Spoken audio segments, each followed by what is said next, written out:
Hey, what is up, guys? It is Slick or Slickbuff here, back again with another video. In this one, we've got to talk about WB Montreal and their Batman video game. So, as we know, they've teased a lot that they're making a Batman video game. We have the Court of Owls tease that they've done a number of times, and I'll put some of those pictures up on the screen. We also have seen them tease that they're doing a Batman game, some developers liking some posts from IGN and stuff that, you know, WB Montreal might be making a Batman game and all that kind of stuff. Nothing definitive, but from what other leaks and evidence that we've heard, it seems very, very likely and almost inevitable that we'll get the game sooner rather than later. And I think that a reveal certainly is on borrowed time.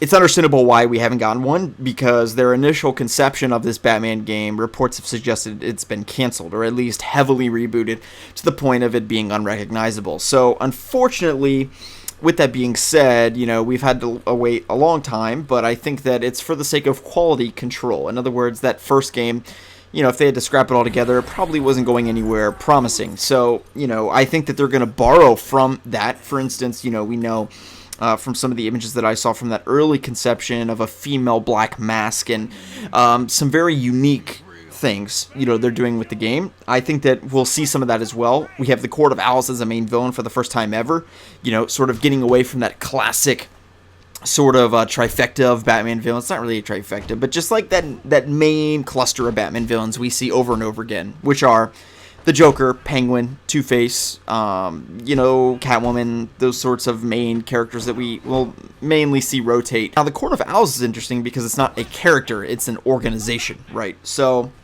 that's something that's very interesting. We've certainly never seen that. We've seen Arkham Origins, where they tried to have these characters make an organization, and also in Arkham Knight, they tried to do this, where it was the idea is like all the villains are working together to fight against the Batman, but they all have their different intentions, and it didn't really work out that well. Contrast that to the Court of Owls, where you have a very organized, intentional, aristocratic type of organization. So it's very, very different. But anyway, let's talk about the reveal. So one thing that I think is the most important to mention about this is that they're teasing a reveal of 2019. In doing so, you could say, well, that's kind of unfortunate because they could just, you know, reveal the game and it comes out years later. I don't think that's likely, because we can look at the track record of Arkham games in particular, and I do believe this will be a Batman Arkham game. It'll actually be titled an Arkham game. And basically, I feel as though when you look at, historically, the length of time between the releases of Batman Arkham games and their announcements, in other words, how many months did it take from announcement to release?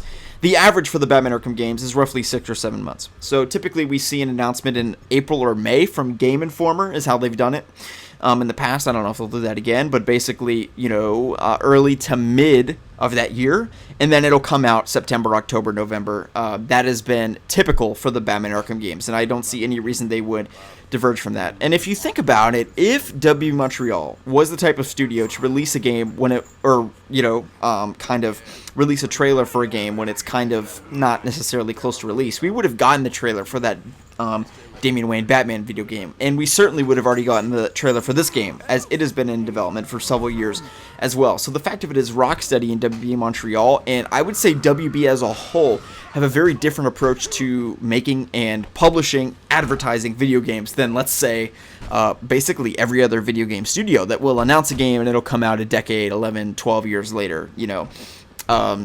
I can think of a ton off my head. You know, Final Fantasy is notorious for this.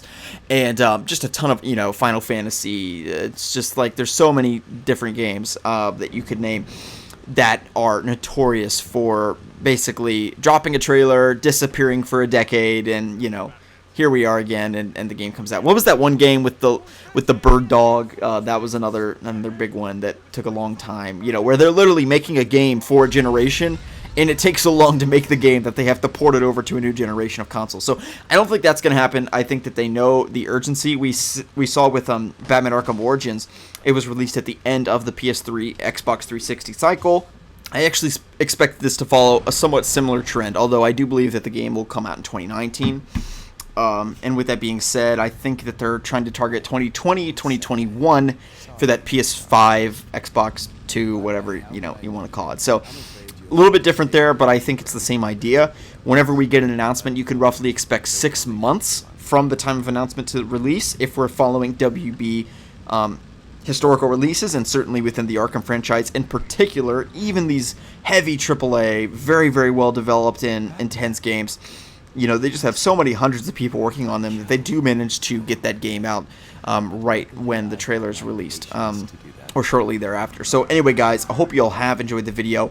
I just want to give some optimism that, you know, this game may seem very, very distant, and in some ways it is, because we haven't even seen a trailer or gotten an official announcement, but do consider that there is an upside to it. And the upside is that right after we get the trailer, there's going to be a very aggressive marketing campaign, very rapid gameplay reveals that we'll see. You know, for Arkham Knight, they dropped gameplay for the game a month after the reveal trailer, an in-depth sort of gameplay review, or we got to see free roam gameplay, that kind of stuff. So, you know, as I said, it may seem very distant, but the good news is that if we look at historically what WB does, right, you know, we get that trailer and it's just they kind of hit the ground running going forward. So that's really exciting. So anyway, guys, I hope you'll have enjoyed the video. If you did, give it a thumbs up. So anyway, guys, I hope you'll have enjoyed the video. If you did, give it a thumbs up. Let me know your thoughts on this video in the comment section below. Be sure to give it a thumbs up if you enjoyed.